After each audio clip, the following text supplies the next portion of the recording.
Si hay algo que yo sé, y estoy seguro que todos los que estamos en este lugar tenemos en común, es que dentro de cada uno de nosotros hay sueños de Dios que vienen desde la eternidad. Hay sueños de Dios que Él mismo puso en nuestros corazones. Desde antes de nosotros nacer, dice la Escritura, que Él nos pensó, Él nos diseñó dentro del vientre de nuestra madre, Él nos formó y desde el vientre de nuestra madre puso en nosotros sueños eternos. Y esos sueños traen consigo una serie de promesas que Dios quiere cumplir en tu vida. Y no sé cuántos están conmigo, pero nosotros le servimos a un Dios que sigue cumpliendo sus promesas. Y yo tengo muchas promesas que he visto cumplidas en mi vida. Hay unas que se están cumpliendo mientras hablamos y hay otras que todavía no he visto cumplirse. Y quizás, al igual que a mí, a algunos de ustedes les ha pasado que recibimos una promesa hermosa del Señor y justo después de recibirla, como que el día después pasa completamente lo contrario. Y Dios promete que vamos a ir para el norte y de momento la vida nos lleva hacia el sur. Y Dios nos promete que vamos a ser prósperos y al otro día la cuenta de banco está vacía. Y Dios nos promete quizás hijos y al otro día nos dan un diagnóstico de infertilidad. Es interesante cómo tantas veces Dios nos da una promesa y la vida parece llevarnos hacia el lado contrario. Y es tan fácil olvidar la promesa que Dios nos dio por lo que tenemos frente a nosotros, por las circunstancias a las que enfrentamos. Y este fue el caso precisamente del pueblo de Israel.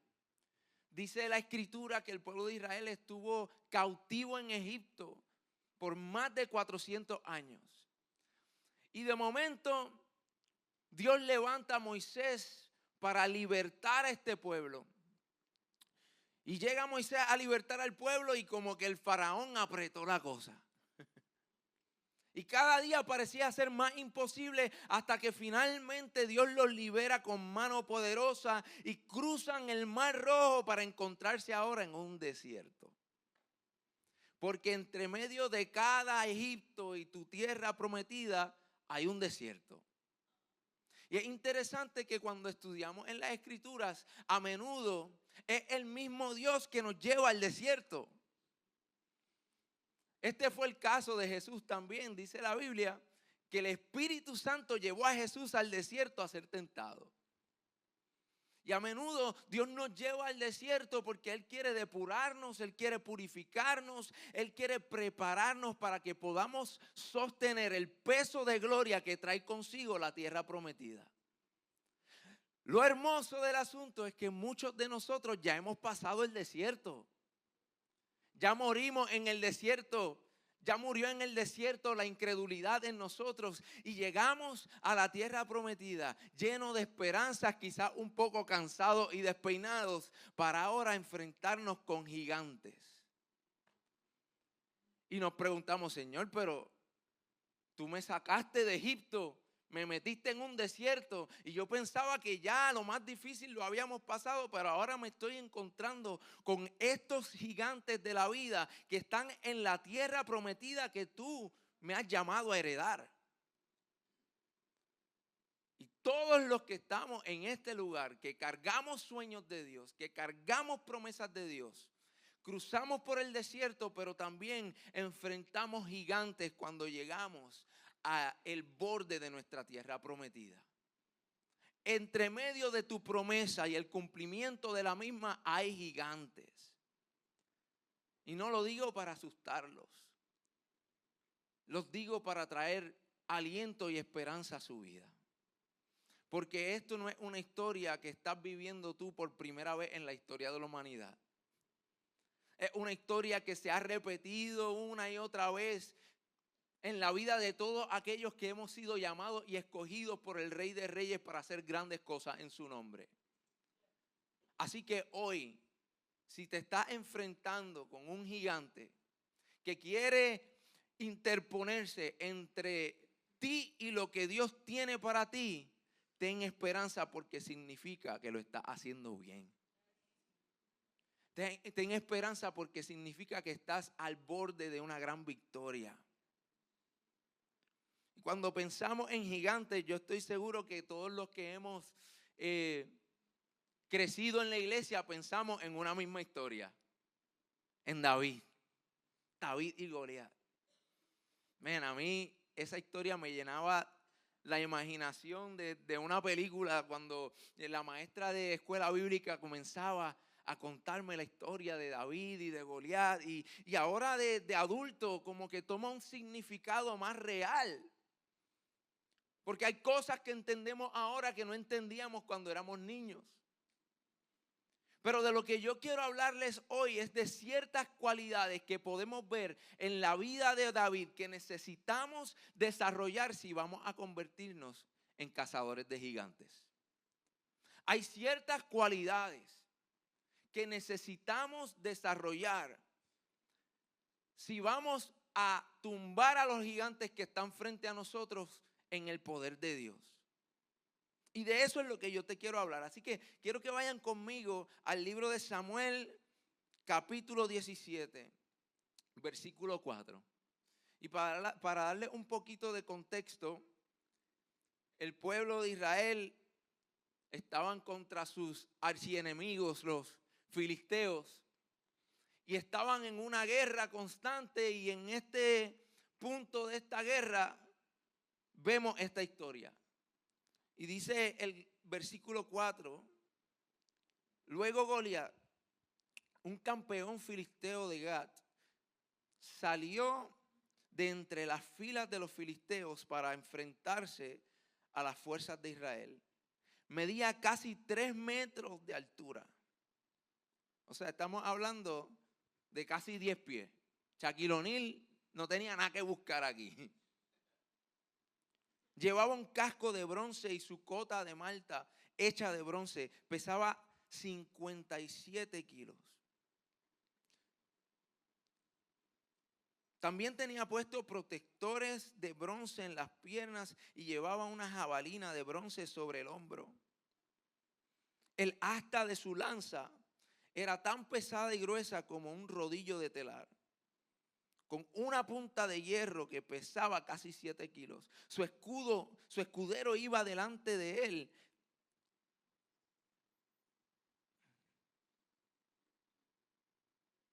Se me perdió, perdón. Su escudero iba delante de él. Entonces Goliat se detuvo y gritó mofándose de los israelitas: ¿por qué salen todos ustedes a pelear? Yo soy un campeón filisteo, pero ustedes son más que siervos de Saúl. Elijan a un hombre para que venga aquí a pelear conmigo. Si me mata, entonces seremos sus esclavos. Pero si yo lo mato a él, ustedes serán nuestros esclavos. Hoy desafío a los ejércitos de Israel. Envíenme a un hombre que me enfrente. Y cuando Saúl y los israelitas lo escucharon, quedaron aterrados y profundamente perturbados. Y no es para menos. Tipo que mide casi 10 pies de alto, que tiene una armadura que pesaba más de lo que yo pesaba hace 10 años. Dice que pesaba alrededor de 130 libras. Yo no pesaba eso ni mojado cuando me casé. Encima de eso, este armamento que él tenía puesto de bronce, cuando le daba el sol, ese hombre parecía un dios casi. Brillaba desde lejos, era algo intimidante. Y yo sé que todos los que estamos aquí quisiéramos ser David. Quisiéramos tener la valentía para pararnos frente al gigante y empezar el trash talk. Pero la realidad es que más a menudo somos como Saúl y como el pueblo de Israel. A menudo nos intimidamos por los gigantes de esta vida porque ¿saben qué? El hecho de que Dios esté con nosotros y de que hayamos experimentado su gloria y su poder en el pasado no deja de quitarle la realidad de los gigantes. El gigante no es de mentira. El gigante sigue siendo peligroso. El gigante sigue siendo intimidante. Y mi pregunta para ti en esta mañana es: ¿cuál es el gigante que se ha parado frente a ti? ¿Cuál es el gigante que hoy está entre ti y entre tu familia y lo que Dios ha prometido? Quizás para algunos de ustedes ese gigante se llama miedo. Miedo a lo que pensará la gente. Miedo a lo que podrías perder si te arriesgas y tomas un paso de fe en pos de lo que Dios te ha llamado a hacer. Miedo a la responsabilidad que podría conllevar el llamado que Dios te ha dado. Quizás para otros es la vergüenza del pasado, que cada vez que te estás levantando y caminando en pos de lo que Dios te ha llamado a hacer, viene a tu mente a recordarte, pero tú no te acuerdas quién tú eras. Y tú no te acuerdas lo que tú hiciste. ¿Y qué pensará la gente cuando te vea ahora si ellos saben quién tú fuiste? Quizás el gigante que está frente a ti es el gigante de las finanzas. Y Dios te ha llamado a hacer algo que parece ser imposible, pero tú miras la cuenta de banco y dices: Señor, ¿pero con qué chavo? Me has prometido esto, me has prometido lo otro, pero ¿con qué dinero? ¿Con qué recursos?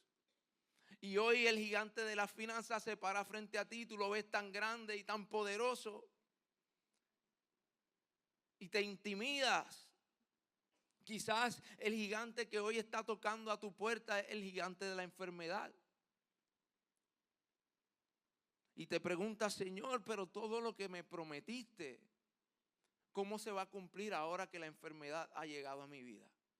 Ahora que la enfermedad ha llegado a mi casa.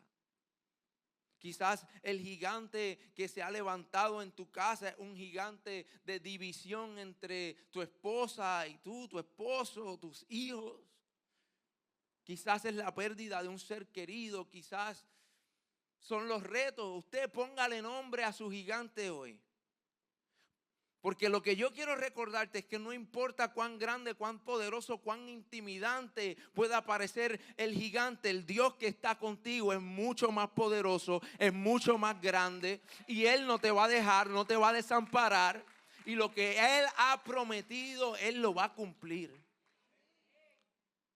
Pero para esto necesitamos desarrollar ciertas cualidades que nos van a preparar a nosotros para enfrentar al gigante. Y estas cualidades, como les dije, la vemos en la vida de David. Y la primera es que nosotros necesitamos desarrollar un celo profundo por Dios, por lo que nosotros representamos y por lo que Dios ha puesto en nuestras manos. Por eso es que es tan importante el martes salir a votar. Porque más allá de tener celo por nuestros ideales, nosotros debemos tener celo por lo que representamos. ¿Por quién representamos? Debemos tener celo por los hijos que Dios nos confió. Por la tierra que Dios nos confió. Dice el versículo 26 que David, cuando llegó allí y vio todo el revolú, le preguntó a los soldados que estaban cerca de él: ¿qué recibirá el hombre que mate al filisteo y ponga fin a su desafío contra Israel? Porque David no era bobo. Era un hombre de Dios, pero él, antes de meterse en la cosa, él preguntó: espérate, pero ¿qué me van a dar? Y luego dice: y a fin de cuentas, ¿quién es este filisteo pagano al que se le permite desafiar a los ejércitos del Dios viviente? Porque él entendía que la guerra que se había levantado contra Israel no era contra Israel, era contra el Dios que representaba a Israel. La guerra que el enemigo ha desatado contra ti no es contra ti. No es contra tus hijos, no es contra tu familia, no es contra Puerto Rico, es contra el Dios que está con nosotros, que nos llamó, el Dios que nosotros representamos. No olvides esto, que aunque parece que el diablo la tiene contigo, como le quieras decir, en realidad lo que él quiere es destruir el Dios que tú representas. algo que es imposible, pero él dice, yo voy a hacer todo lo posible por herir el corazón de Dios. Y nada hiere el corazón de Dios más que ver a sus hijos derrotados. Así que necesitamos desarrollar un celo. Cuando veamos que el enemigo quiere meterse en nuestra casa, meterse con nuestros hijos, meterse en nuestras comunidades, necesitamos levantarnos como hombres y mujeres de Dios y hacerle frente de la misma manera que David se levantó y dijo, ¿quién es este filisteo al que se le permite hablar así en contra de mi Dios? Desafiar al ejército del Dios viviente. Así que eso es lo primero. Necesitamos desarrollar un celo profundo por nuestro Dios, por nuestro Padre. Y segundo, necesitamos desarrollar la valentía para manifestar este celo.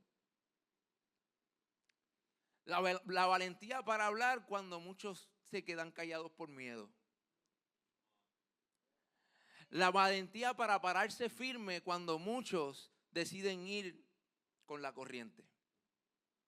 Y esta valentía no está arraigada en nuestras propias habilidades. No está arraigada en lo talentosos que podamos ser, en los recursos que podamos tener, en la experiencia que podamos adquirir. Esta es una valentía que está arraigada en una confianza de que la batalla le pertenece a Dios. David se levantó con valentía porque él entendía, esto no se trata de lo bueno que yo pueda hacer con la onda, esto se trata de que el Dios que va delante de mí ya ganó la batalla. Dice el versículo 45 que cuando se enfrenta David a Goliat le responde lo siguiente: tú vienes contra mí con espada, lanza y jabalina, pero yo vengo contra ti en el nombre del Señor de los ejércitos celestiales, el Dios de los ejércitos de Israel, a quien tú has desafiado. Hoy el Señor te conquistará y yo te mataré y te cortaré la cabeza. Esa es la parte que cuando yo era chiquito como que no me decían. En la fotito siempre salía la piedrita. Nunca vi una, tú sabes, cuando lo decapitaron, ¿entiendes? Como que yo hubiera querido que me lo hicieran más épico.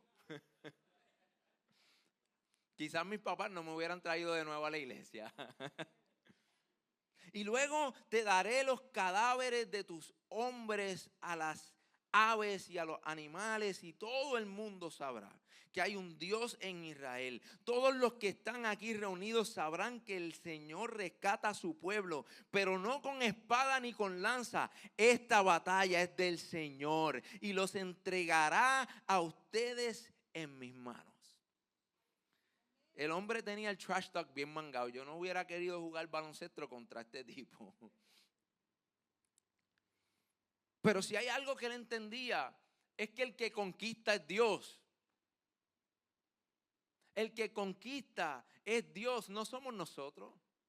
Sin embargo, aunque Dios es el que conquista, aunque Dios es el que nos da la victoria, hay un trabajo todavía que nosotros tenemos que hacer.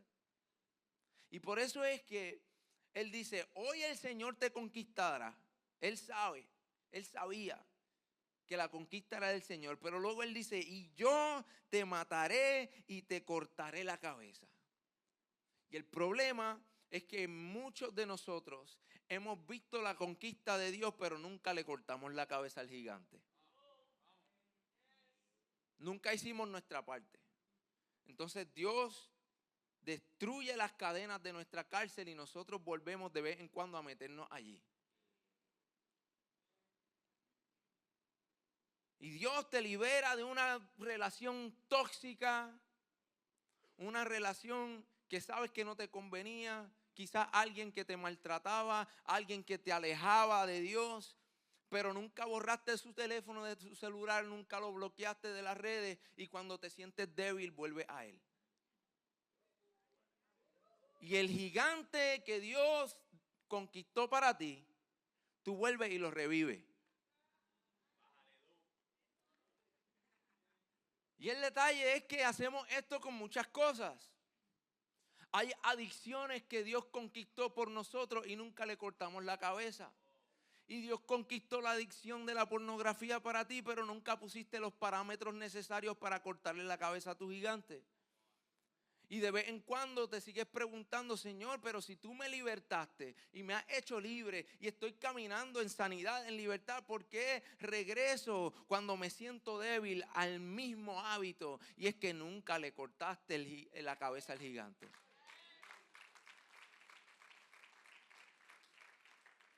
Porque para eso hace falta valentía.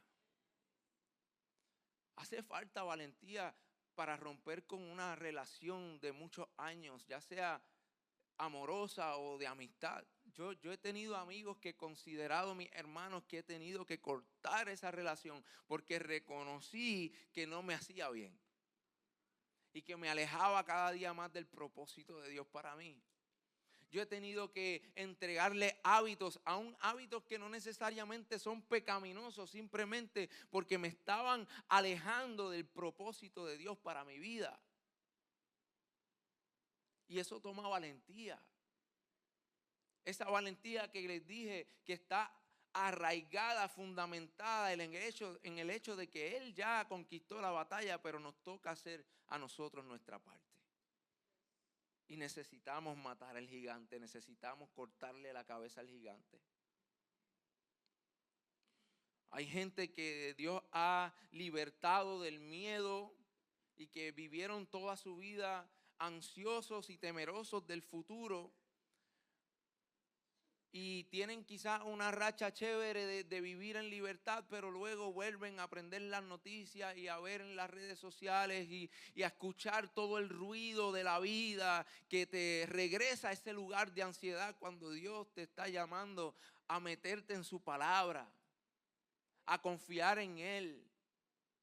No importa lo que pase el martes, como dice Pastor Abner, Dios sigue siendo el Rey, Jesús sigue siendo el Rey. No importa si se crashea el sistema económico, si entramos en otra recesión, no importa si hay guerras, terremotos, huracanes, no importa lo que pase. Si hay algo que nosotros podemos testificar es que aún en medio de los peores huracanes, Dios sigue siendo Rey. Dios sigue siendo bueno. Aún en medio de los temblores, aún en medio de la pandemia. ¿Cuántas veces, escúchame bien, cuántas veces no nos dijeron que esto se iba a acabar? ¿Cuántas veces no nos han dicho que es el fin? Y seguimos aquí por la fidelidad de Dios. Así que tomemos la valentía y matemos al gigante de una vez por todas.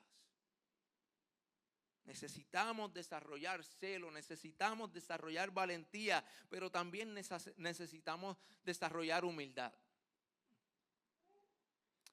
¿Humildad para qué? Humildad para servir y para honrar.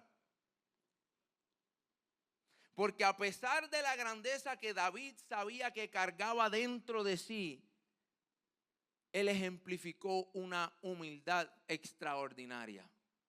Y fue esa misma humildad la que lo posicionó en el lugar correcto, en el momento indicado. ¿Por qué? Porque mira lo que dice el versículo 17. Antes de David ir y enfrentarse con Goliat pasó algo.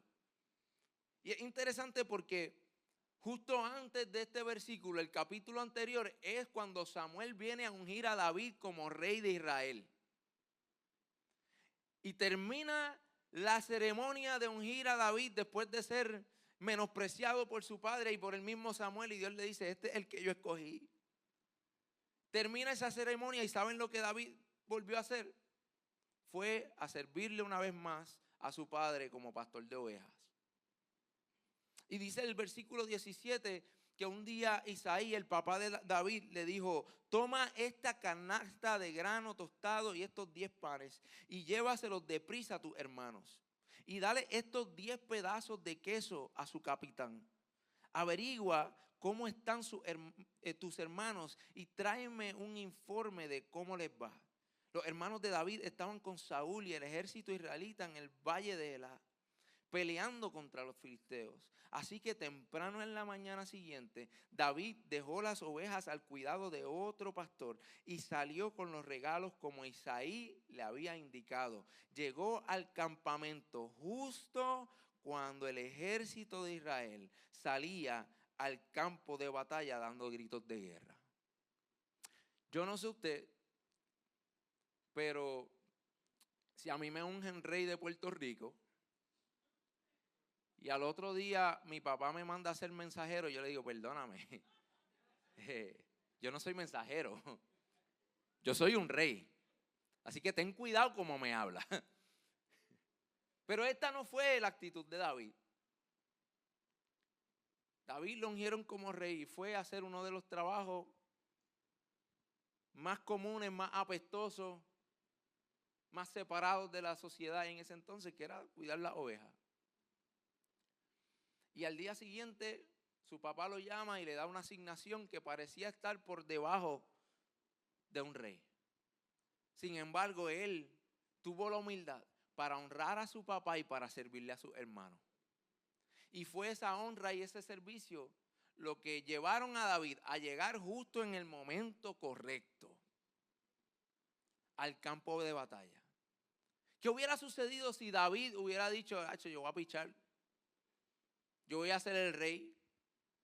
Porque precisamente este fue el evento que comenzó una serie de eventos en cadena que lo llevaron eventualmente a ser el rey de Israel.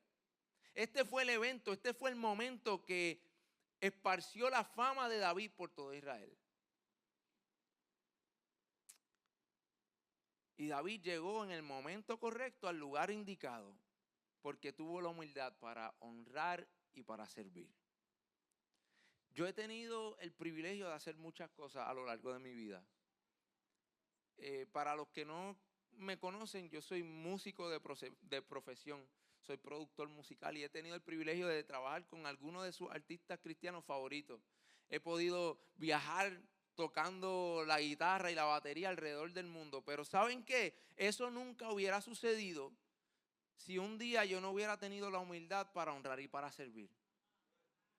Si un día en la iglesia, cuando faltó el baterista, yo no hubiera tenido la humildad, a pesar de que yo sabía que cargaba grandeza dentro de mí, porque créeme, usted carga grandeza dentro de usted. Y el detalle es que a veces estamos tan conscientes de eso que vemos las tareas que Dios nos da en el camino para prepararnos, para llevarnos a esa grandeza, lo vemos como menor que nosotros, como muy pequeñas para nosotros. Y yo empecé tocando batería en la iglesia de mi abuelo con 10 o 15 personas que más de la mitad eran mi familia. Y luego me mudé a los Estados Unidos y eso mismo que desarrollé en esa iglesia pequeñita, pues empecé a tocar allá en una iglesia americana y de momento el guitarrista no vino. Y había otro baterista y yo dije, pues yo aprendo la guitarra. Y empecé a tocar guitarra y de momento el que cantaba no vino. Y yo dije, pues yo me atrevo a cantar. Y allí, frente a esas poquitas personas, Dios desarrolló en mí la grandeza que Él tenía para mí en el futuro. Pero nunca hubiera experimentado la gloria de Dios de la manera que la he experimentado si no hubiera tenido el corazón para servir cuando parecía ser insignificante.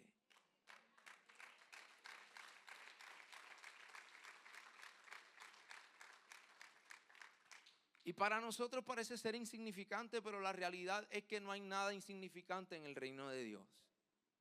No necesita una gran plataforma para hacer una gran diferencia. No necesitas una gran plataforma para hacer una gran diferencia. Solo necesitamos la humildad para servir y para honrar. Y permitir que Dios nos lleve al lugar correcto en el momento indicado. Lo otro que necesitamos desarrollar es experiencia. Diga conmigo, experiencia. Y esta experiencia se trata de un desarrollo de destrezas, porque dentro de nosotros, al igual que hay sueños de Dios, también hay dones de Dios, hay talentos que Dios ha puesto en ti, pero son talentos que no van a explotar de un día para otro, son talentos que necesitamos desarrollar. Quizás Dios te dio el talento de cantar, de tocar algún instrumento, de hablar en público, cualquiera que sea tu talento, necesitas desarrollarlo. Y este fue el caso de David también, cuando Saúl se interpone y le dice, pero ¿cómo es posible que tú te vas a enfrentar contra este gigante? Mira lo que sucede en el versículo 33. Le dice Saúl, no seas ridículo. Eso suena hasta boricua. ¿Cuántas veces no he escuchado a mi esposa decirme, no seas ridículo? Es mentira, ella me trata muy bien. Dice, no seas ridículo, respondió Saúl. No hay forma de que tú puedas pelear contra ese filisteo y ganarle. Eres tan solo un muchacho y él ha sido un hombre de guerra desde su juventud. Pero David insistió, he estado cuidando las ovejas y las cabras de mi padre. Ahora vamos a hacer una pausa aquí. Porque si usted va a registrarse quizás en el ejército de Estados Unidos, que no tengo idea cuál es el proceso, pero imagínense que le pregunten, ¿usted tiene alguna experiencia de combate? Porque allá la cosa va a estar difícil. Que usted se pare, no, tranquilo, yo he cuidado ovejas y cabras. Espérate, no, pero experiencia de combate, sí, no. Yo cuidé a las cabras de mi papá, las ovejas, y las tenía bien cuidaditas. Pero esto es lo que no entendemos a veces. Dice, cuando un león o un oso viene para robar un cordero del rebaño, yo lo persigo con un palo y rescato el cordero de su boca. Si el animal me ataca, lo tomo de la quijada y lo golpeo hasta matarlo. Lo he hecho con leones y con osos y lo haré también con este filisteo pagano. ¿Por qué? Porque ha desafiado a los ejércitos del Dios viviente, el mismo Señor que me rescató de las garras del león y del oso, me rescatará de este filisteo.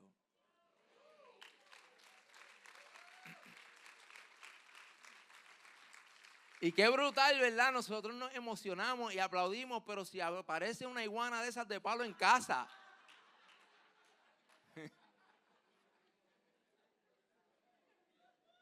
si aparece un ratón en la casa, exacto, un lagartijo, una cucaracha, si vuelan. Y yo me imagino a este chamaquito, porque David era un chamaquito. Estamos hablando de un teenager. Persiguiendo los leones y los osos por una oveja.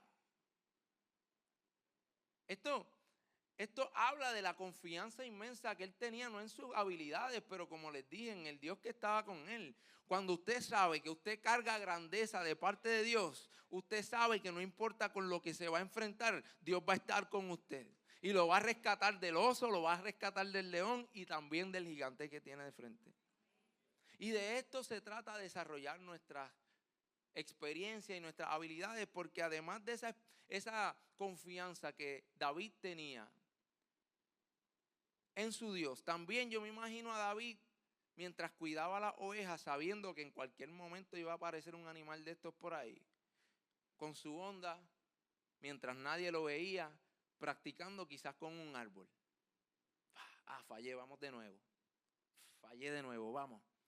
Perfeccionando lo que él sabía que iba a necesitar para el llamado que Dios le dio. Y cuando llegó la hora de pelear contra Goliat, él estaba listo. Así que hoy, cuando el gigante se pare frente a ti, recuérdate, el Dios que estuvo contigo cuando llegaron los osos y los leones es el Dios que está contigo cuando se enfrenta el gigante. Y mientras tengamos la humildad para honrar y para servir, hagámoslo con excelencia y desarrollemos la experiencia que necesitamos para la tierra prometida. Y finalmente, si hay algo que caracterizó a David, es que él tenía un corazón de adorador. Hechos capítulo 13, versículo 22 dice: pero Dios quitó a Saúl y lo reemplazó con David, un hombre de quien Dios dijo: he encontrado en David, hijo de Isaí, a un hombre conforme a mi propio corazón. Y yo he escuchado esta frase toda mi vida. David era un hombre conforme al corazón de Dios.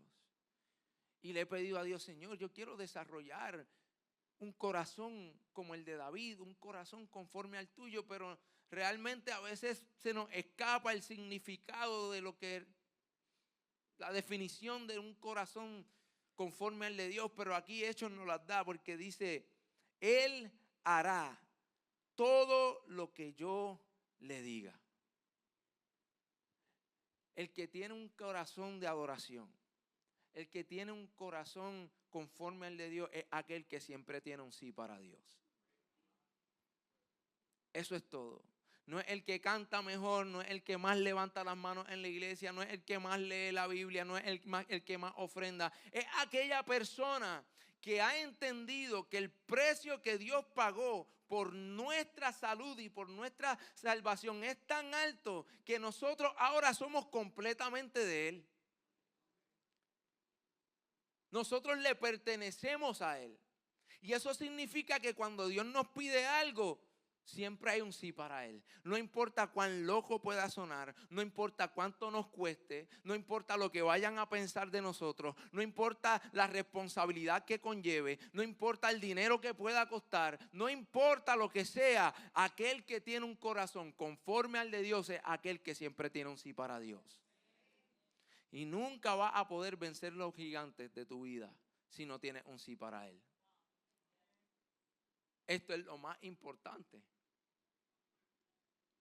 Porque aquellos que dentro de nuestras imperfecciones hemos decidido darle siempre un sí a Dios, no significa que no tropezamos, pero sí tenemos nuestro norte bien definido. Y cuando nos tropezamos y de momento nos desenfocamos, recordamos: espérate, a esto es lo que Dios me llamó, esto es lo que Dios me pidió. Y en su gracia y en su misericordia nos levantamos en pos de su llamado. Y el llamado de Dios no es a ser pastor, no es a ser ministro, no es a nada que no sea seguirlo a Él. El llamado que le hizo Jesús a los discípulos es el mismo llamado que nos hace a nosotros todos los días: ven y sígueme, ven y sígueme, para que estés conmigo, para que aprendas de mí y para que te conviertas en quien naciste para ser. Así que en esta mañana vuelvo a preguntarte: ¿cuál es el gigante que tienes frente a ti? Hubo un gigante que ninguno de nosotros pudo vencer. Y por eso me encanta la historia de David y Goliat, porque es una tipología de Jesús y la muerte. Y dice la Escritura que el gigante de la muerte fue vencido de una vez y para siempre en la cruz del Calvario. Por el Hijo de Dios que vino a este mundo a morir por nosotros, pero no se quedó muerto, sino que al tercer día se levantó para empoderarte a ti 2000 años después para conquistar a tu gigante.